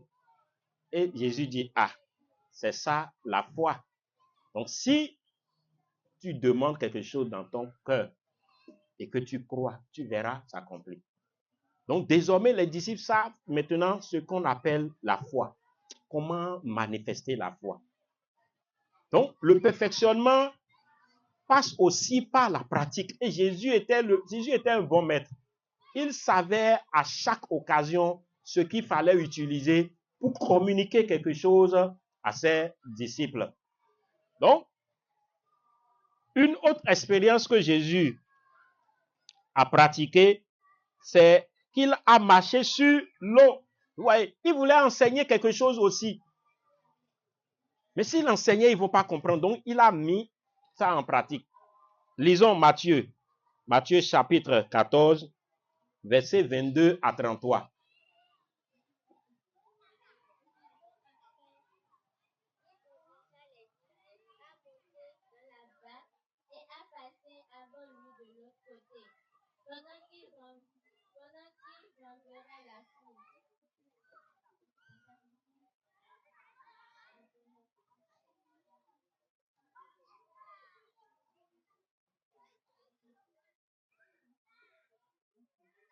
Aussitôt après, il obligea les disciples à monter dans la barque et à passer avant lui de l'autre côté, pendant qu'il renverrait la foule. Quand il l'eut renvoyé, il montait sur la montagne pour prier à l'écart, et comme le soir était venu, il était là seul. La barque, déjà au milieu de la mer, était battue par les flots, car le vent était contraire. À la 4e veille de la nuit, Jésus alla vers eux, marchant sur la mer. Quand les disciples le virent marcher sur la mer, ils furent troublés et dirent, c'est un fantôme. Et dans leur frayeur, ils poussèrent des cris. Jésus leur dit aussitôt, rassurez-vous, c'est moi, n'ayez pas peur. Pierre lui répondit, Seigneur, si c'est toi, ordonne que j'aille vers toi sur les eaux. Et il dit, Viens sorti de la barque et marcha sur les eaux pour aller vers Jésus. Mais voyant que le vent était fort, il eut peur. Et comme il commençait à enfoncer, il s'écria, Seigneur, sauve-moi. Aussitôt Jésus étendit la main, le saisit et lui dit, homme de peu de foi, pourquoi as-tu douté? Alléluia. Donc, Jésus veut en montrer un autre aspect de la foi dont il avait parlé. Et il les a laissés, ils ont pris la barque. Et au beau milieu de la nuit, Jésus a commencé par marcher Et puis vous avez vu, quand Pierre a vu ça, c'était vraiment, ça l'a sidéré. Ah, donc on peut marcher sur l'eau. On peut marcher sur l'eau. Et lui-même avait commencé. Mais malheureusement, il a commencé par douter.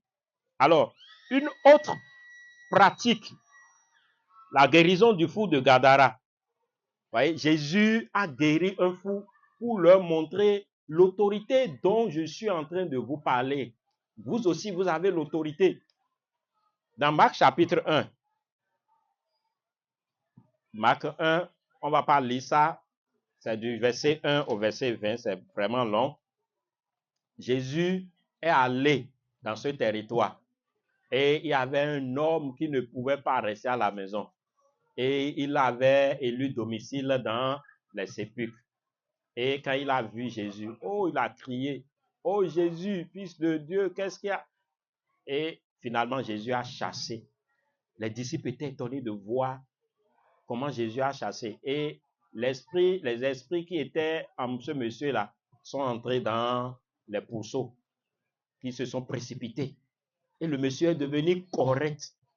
Il a dit, oh Jésus, je vais te suivre. Il dit, non, va raconter ce qui s'est passé. Donc, les disciples ont été témoins de beaucoup de délivrances, de pratiques dans le ministère. S'ils n'étaient pas venus à Jésus, ils ne pouvaient pas savoir que Jésus chasse les démons. Ils ne pouvaient pas savoir comment il fait ça.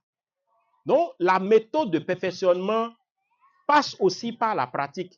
En voulant perfectionner les apôtres, voyez, quand l'apôtre Paul a pris les titres, il a pris les Timothée, les Barnabas, il était avec lui. Il marchait avec l'apôtre et il voyait ce que l'apôtre est en train de faire. Gloire à Jésus. Oh, pour ceux qui sont en train de dormir, nous sommes en train de finir. Vous aurez le temps de dormir correctement maintenant. Alors, dans la méthode de perfectionnement, il y a aussi la démonstration. La démonstration. Jésus a amené les disciples. Après qu'il les ait enseignés, il a fait la pratique devant eux. Il leur a donné des instructions. Maintenant, il leur a permis d'aller démontrer, expérimenter par eux-mêmes ce que Jésus leur a enseigné. Dans le Luc chapitre 10, Jésus les a envoyés en mission, la mission des 70. Maintenant, on va lire Luc chapitre 10, les versets 1 à 20.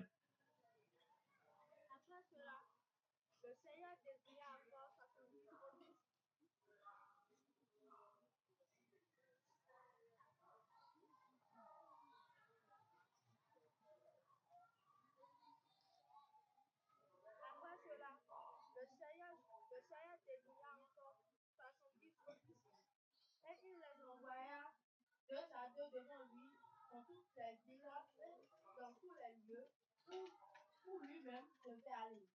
Il leur dit, la moisson est grande, mais il y a peu d'ouvriers. Priez donc le maître de la moisson d'envoyer des ouvriers dans sa moisson. Partez, voici, je vous envoie comme des agneaux au milieu de nous. Ne portez ni bourse, ni sac, ni souliers, et ne saluez personne en chemin. Dans quelque maison que vous rentriez, dites d'abord que la paix soit sur cette maison. Et s'il se trouve là un enfant de père, votre père reposera sur vous. Sinon, elle reviendra à vous. Demeurez dans cette maison-là, mangeant et buvant ce qu'on vous donnera. Car l'ouvrier mérite son salaire. N'allez pas de maison en maison. Dans quelque ville que vous rentriez, et où l'on vous recevra, mangez ce qui vous sera présenté. Guérissez les malades, qui s'y trouveront, et dites-leur, le royaume de Dieu s'est approché de vous. Mais dans quelque ville que vous entrez, et où l'on ne vous recevra pas, allez dans ces rues et dites, nous secouons contre vous la poussière même de votre vie qui s'est attachée à nos pieds. Sachez cependant que le royaume de Dieu s'est approché. Je vous dis, quand ce Sodome sera traité moins douloureusement que cette ville-là. Malheur à toi, Chorazin. Malheur à toi, Bethsaïda. Car si les miracles qui ont été faits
Donc quand ils sont partis, ils ont dit, ah, donc le pouvoir de Jésus la marche. Ils pensaient que c'est seulement Jésus qui peut faire des choses comme ça. Mais la démonstration que Jésus les a amenés à faire, compte tenu de ce qu'il leur avait dit, ils sont allés et ils sont revenus très contents, dit, oh, même les démons nous sont soumis. Les démons nous sont soumis. Et Jésus dit, oh, je vois même Satan tomber du ciel comme une éclair. Alors, bien-aimés dans le Seigneur, aujourd'hui, pour que un chrétien, c'est-à-dire un saint, devienne un instrument dans les mains du Seigneur, il doit passer par le perfectionnement. Et c'est dans ce perfectionnement que le Seigneur traite sa vie.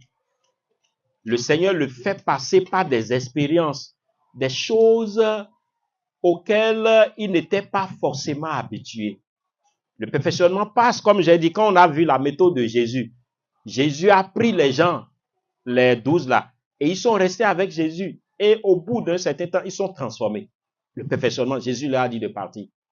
Et pour y arriver, Jésus les enseigne. Jésus fait la pratique. Et Jésus, maintenant, les amène à expérimenter des choses qu'ils ont eux-mêmes appris de Jésus. Donc, si quelqu'un ne se laisse pas, c'est-à-dire s'il ne vient pas à Jésus, pour que le perfectionnement marche, on a dit que tu dois accepter de venir prendre le joug.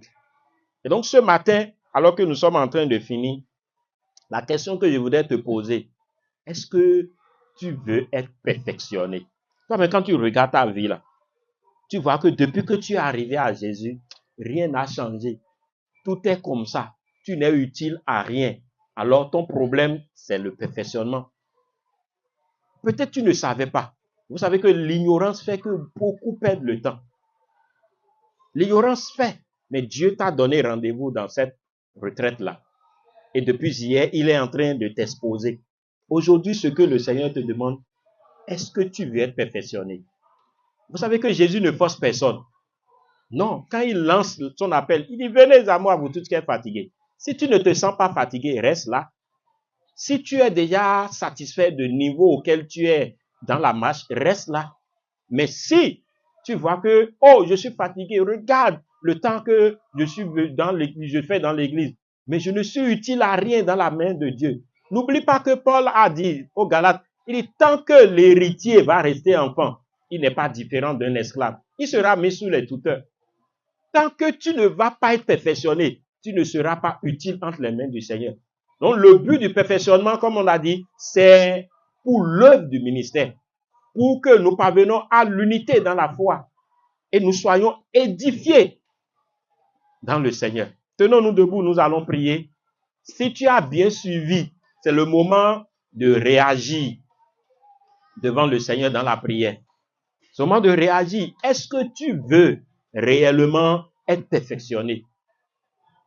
Est-ce que tu veux te laisser entre les mains de Dieu? Est-ce que tu veux venir?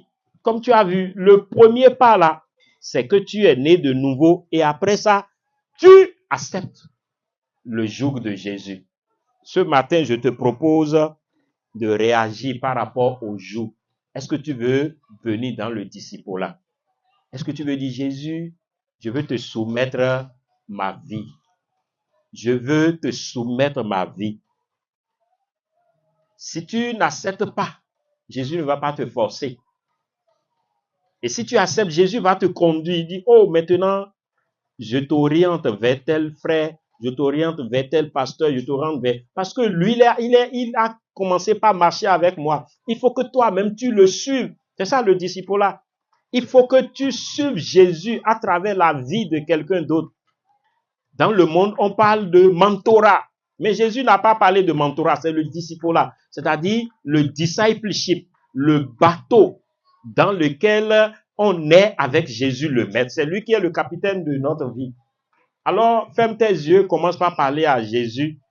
Si tu es convaincu de sa méthode, parce qu'il n'a pas instauré deux méthodes, c'est la seule méthode pour devenir semblable à lui, pour ressembler à Jésus. pour qu'il y ait l'unité dans le corps de Christ, pour qu'il n'y ait plus des gens ballottés comme des feuilles au vent des doctrines. C'est le discipulat et c'est le perfectionnement. Jésus attend des ouvriers, mais il ne peut pas y avoir des ouvriers si ils ne sont pas perfectionnés. Est-ce que tu veux être perfectionné? C'est la décision que tu vas prendre dans ton cœur. L'apôtre Paul a été perfectionné. Il a pris d'autres qui l'ont perfectionné. Et Jésus a dit, oh, je vous ai donné les 5 ministères pour le perfectionnement. Ce matin, tu peux réagir. Les Barnabas, les Tite, les Timothée, les Lydie ont été perfectionnés. Les apôtres, Jésus les a pris. Après 3 ans et demi, ils sont devenus des gens qui ont bouleversé le monde. Aujourd'hui, beaucoup de personnes ont laissé leur vie à Jésus. Il faut venir, accepte le joug. Dis Jésus, je suis prêt. C'est une décision dans ton cœur. Si tu es prêt, Jésus va t'orienter. Jésus sait dans ton cœur. Si tu es prêt, il va t'orienter pour que quelqu'un suive ta vie, pour que tu regardes la vie de Jésus à travers un aîné, à travers quelqu'un qui est en train de marcher avant toi, pour que ta vie soit perfectionnée. Les erreurs qui sont dans ton cœur doivent partir. Alors, accepte la main tendue de Jésus ce matin.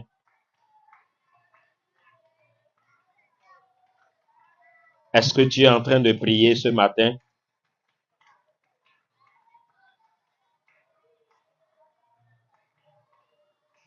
Jésus veut entendre clairement ton cœur. Il veut les saints perfectionnés. Les saints qui vont devenir parfaits, c'est-à-dire des matures. Tu ne peux pas devenir mature si tu n'as pas été perfectionné. Si on ne t'a pas corrigé, si quelqu'un n'est pas en train d'observer ta vie pour dire non, sœur, on ne fait pas comme ça. Si quelqu'un ne peut pas te poser des questions sur ta manière de vivre, si tu es en train de vivre à toi, ouais, vivre comme tu veux, en liberté totale, ce n'est pas sûr que tu puisses devenir quelque chose dans les mains du Seigneur. Alors dis Seigneur, je ne veux pas gâcher ma vie en fuyant le perfectionnement. Je ne veux pas me mettre hors de ta volonté. Mais c'est pourquoi ce matin, je décide de venir à toi.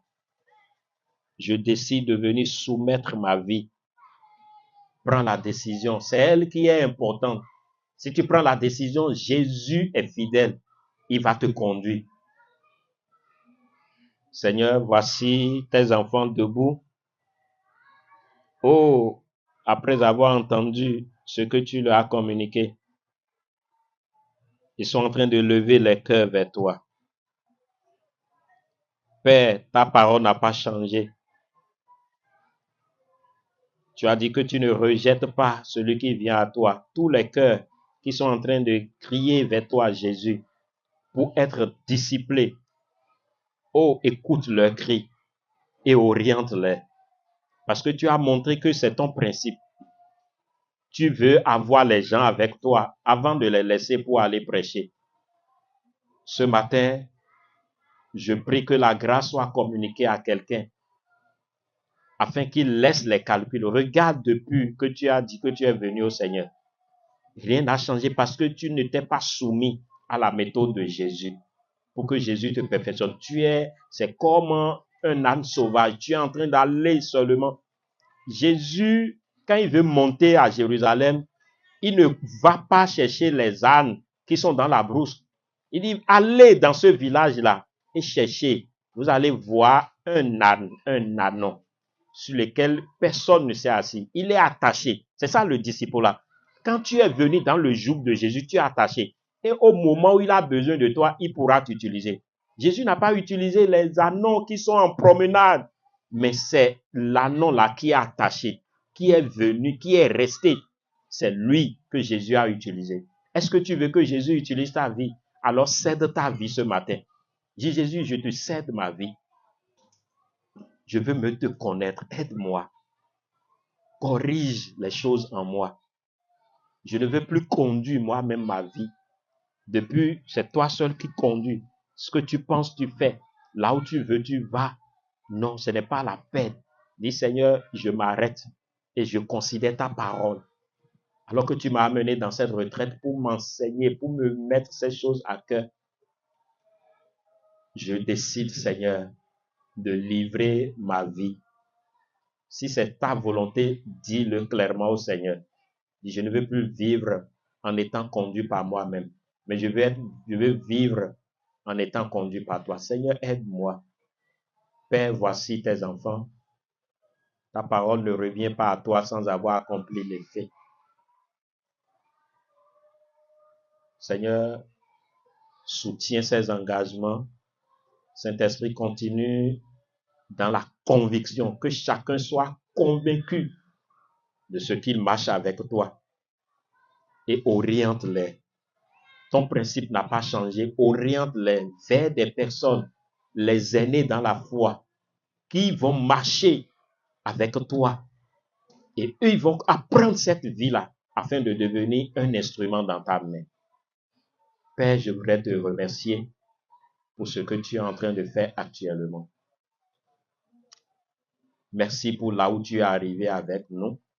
Nous te confions la suite. Nous te faisons confiance. Tes voies sont insondables.